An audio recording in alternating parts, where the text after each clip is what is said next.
So এখন আসি হচ্ছে হোয়াট ইজ ভিউ, এই জিনিসটা একটু বোঝার জন্য। ঠিক আছে, সো প্রথমে আমি বলেছি ভিউ হচ্ছে একটা জাভাস্ক্রিপ্ট ফ্রেমওয়ার্ক যেটা আমাদের ফ্রন্ট এন্ডে ইউজার ইন্টারফেসগুলা তৈরি করতে হেল্প করে। আচ্ছা, সো এখানে একটা ডেফিনেশন আমি আরও দিতে চাই, সেটা হচ্ছে it provides a declarative and component based programming model.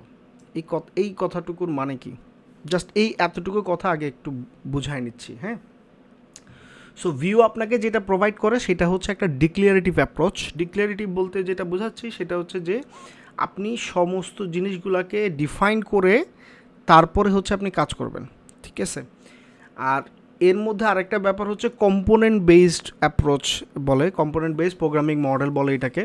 So এখানে আপনি ছোটো ছোটো অনেক কম্পোনেন্ট বিল্ড আপ করবেন, ওই কম্পোনেন্টগুলো আপনার হয়ে মানে আপনি ভিউতে তৈরি করবেন। ওই কম্পোনেন্টগুলো হচ্ছে ভিউয়ের মানে আপনি বলতে পারেন স্মলার বিল্ডিং ব্লকস। ঠিক আছে, লেটস সে আপনার একটা অ্যাপ্লিকেশনের মধ্যে, যেমন এইখানে যদি তাকাই, এই পেজটার দিকে যদি আপনি ভালো করে দেখেন, তাহলে দেখেন তো কিছু কিছু জিনিস রিপিটিটিভ না। রিপিটিটিভ বলতে যেটা বোঝাচ্ছি, যেমন এই যে মেনু বারের এই যে নামগুলা ডিফারেন্ট নাম আসছে, কিন্তু এগুলো কি মেনু বারের এক একটা আইটেম না? তারপরে এইখানে একটা বাটন দেখতে পাচ্ছি, এখানে একটা সার্চ অপশন দেখতে পাচ্ছি, এইখানে আবার একটা বাটন দেখতে পাচ্ছি। তো এই বাটন আর এই বাটনের মধ্যে ডিফারেন্স কি খুব বেশি আছে? নাই। এরা দুজনেই কি বাটন না? তো আপনি যদি এমন হইতো যে এই দুই বাটনকেই পুরো ওয়েবসাইটের মধ্যে একবারই বানাইলেন, যেখানে দরকার সেখানে জাস্ট কপি পেস্ট করে এনে বসাই দিলেন, ব্যাপারটা কেমন হইতো? ইন্টারেস্টিং না? হ্যাঁ, তারপরে যেমন ধরেন এই যে ডান সাইডের দিকে যদি তাকাই, ডান সাইডে এই যে লোগোগুলো দেখতে পাচ্ছি, এই লোগোর যে কার্ডগুলা, সবগুলা কার্ডের সাইজ কি সেম না? আমি যদি এমন হইতো যে এই কার্ডের ডিজাইন একটা বানাইতাম, একটা কার্ডের ডিজাইন করলাম, আর বাদ বাকি সবগুলোকে কী করলাম, খালি কপি পেস্ট করে করে এর ভিতরে যে ইমেজটা হবে সেই ইমেজটা আলাদা আলাদা আমি দিয়ে জাস্ট কপি পেস্ট করে করে বসাই দিলাম, তাহলে কি হইতো? মজা হইতো না? সো ভিউ, এই যে কনসেপ্টটা বললাম, এই জিনিসটাকে বলা হচ্ছে কম্পোনেন্ট বেসড প্রোগ্রামিং মডেল। আপনি ছোটো ছোটো কম্পোনেন্ট বানাবেন, যেই কম্পোনেন্টগুলা ভিউ অ্যাপ্লিকেশনের মাধ্যমে আপনি রান করাবেন। ঠিক আছে, সো ভিউ এই অ্যাপ্রোচটাকে ফলো করে। সো এইটাই আসলে তার পপুলারিটি গেইন করার পিছনে মানে মূল হতা আর কি। ঠিক আছে, সো এইটাই হচ্ছে তার পপুলারিটি গেইন করতে হেল্প করে আর কি। আচ্ছা, সো এইখানে আমরা একটা জিনিস দেখতে পাচ্ছি, খুব সিম্পল একটা ভিউ অ্যাপ্লিকেশন এখানে আছে। এই অ্যাপ্লিকেশনটা যদি দেখাই, তাহলে অ্যাপ্লিকেশনের রেজাল্টটা হচ্ছে এইটা, একটা কাউন্টার। ধরেন কোনো একটা দরজার সামনে আপনি দাঁড়ায় আছেন, সো ওই দরজা দিয়ে রুমের ভিতরে কতজন লোক এন্ট্রি করছে সেইটা আপনি কাউন্ট করছেন। তা আপনি যখন এই কাউন্টারে ক্লিক করছেন, কাউন্টারের ভ্যালু এক করে বাড়তেছে। হ্যাঁ, তার মানে কি আপনি যতবার এইরকম ক্লিক করে করে করে করে যাচ্ছেন, ততবার কি হচ্ছে? ভ্যালু ইনক্রিমেন্ট হচ্ছে। সো এইটা একটা অ্যাপ্লিকেশন, ফ্রন্ট এন্ড অ্যাপ্লিকেশন। হ্যাঁ, তো এইটা যদি আমি ভিউ.js দিয়ে তৈরি করি, দেখেন কত সিম্পলার জিনিসটা হয়। প্রথমত এখানে জাস্ট ভিউয়ের একটা ইনস্টেন্স, মানে ভিউ লাইব্রেরিটাকে ইম্পোর্ট করছে, দেন ভিউ অ্যাপ্লিকেশনটাকে তৈরি করে সেটাকে মাউন্ট করে দিছে। সো ভিউ অ্যাপ্লিকেশনের মধ্যে এখানে যে ডাটা টাইপ রয়েছে, যেটা রিটার্ন করছে, আমি জানি আপনাদের অনেকের মাথার উপরে দিয়ে যেতে পারে, বাট ডোন্ট ওয়ারি, আমি জাস্ট দেখাচ্ছি, এখনও কনসেপ্টে ঢুকি নাই। জাস্ট আপনারা দেখেন যে ভিউ অ্যাপ্লিকেশনটা দেখতে কেমন হয়। আচ্ছা, সো এখানে একটা বেসিক কাউন্টার রয়েছে যার ভ্যালু হচ্ছে 0। দেন এইখানে নিচে যদি আপনি দেখি, এইটা হচ্ছে JavaScript code, valid JavaScript code.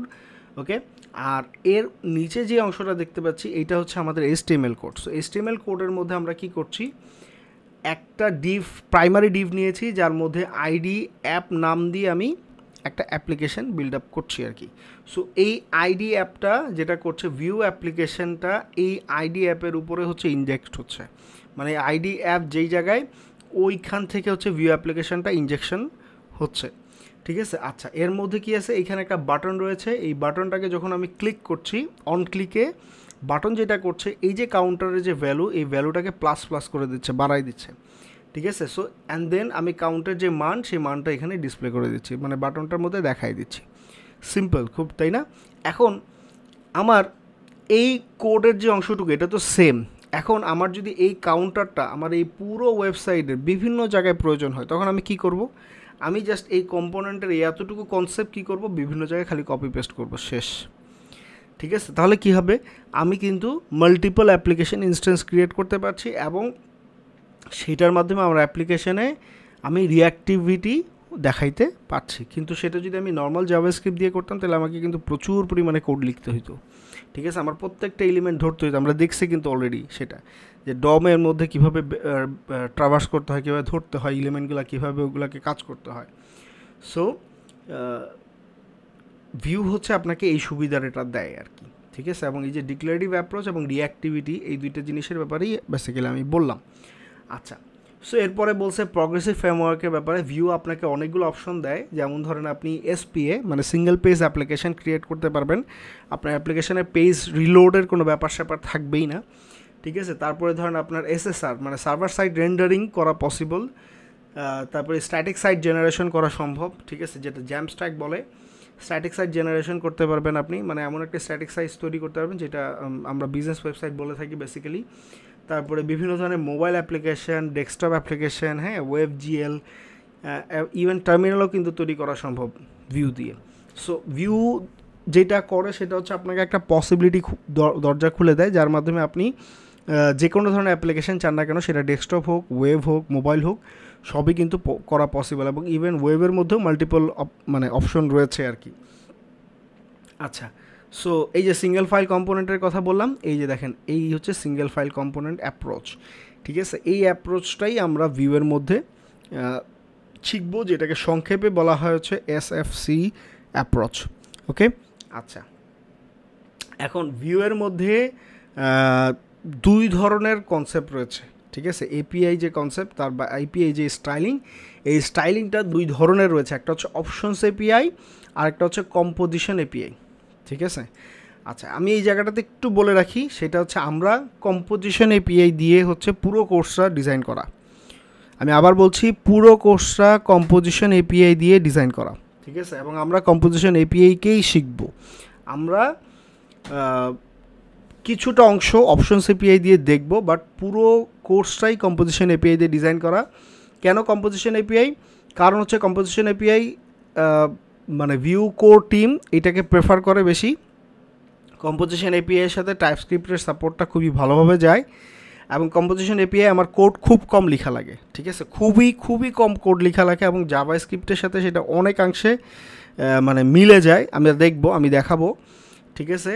So ওই কারণেই আমরা কম্পোজিশন এপিআই প্রেফার করবো আর কি, হ্যাঁ, rather than options API. So আপনি যখন ডকুমেন্টেশন রেফারেন্সে যাবেন, ডকুমেন্টেশনের এখানে দেখবেন খেয়াল করে, সেটা হচ্ছে অপশনস একটা সেকশন রয়েছে বাই ডিফল্ট, যেটা সিলেক্টেড থাকে।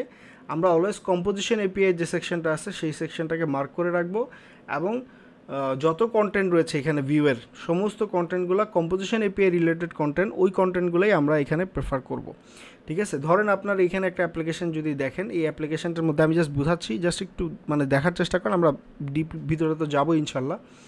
সো এখানে একটা স্ক্রিপ্ট রয়েছে, স্ক্রিপ্ট ট্যাগ, যেটা হচ্ছে বেসিক জাভাস্ক্রিপ্ট সিনট্যাক্স, আর এর ভিতরে টেমপ্লেট যে সেকশনটা রয়েছে এটা হচ্ছে HTML এর সেকশন, ওকে। আচ্ছা, সো স্ক্রিপ্ট সেকশনের মধ্যে আমাদেরকে কী করতে হচ্ছে, একটা ডাটা ভ্যারিয়েবল ডিফাইন করতে হচ্ছে। লেটস আমার কাউন্টিং যে ভ্যারিয়েবলগুলো ধরে রাখবে সেটার জন্য একটা ডাটা ডিফাইন করতে হচ্ছে। সেখানে যদি কোনো মেথড থেকে থাকে, মানে কোনো ফাংশন যদি আমি লিখি, সেই ফাংশনগুলো মেথডের নাম দিয়ে ডিফাইন করতে হচ্ছে। তারপরে কিছু হুক রয়েছে, মানে কখন ইভেন্টটা ফায়ার করবে, কোন সময় ফায়ার করবে, সেই জিনিসগুলোর বিষয়গুলো আলাদা আলাদা মেনশন করতে হচ্ছে। সো কোডের যে সাইজটা, এই সাইজটা কিন্তু দেখেন একটু বড় হয়ে যাচ্ছে।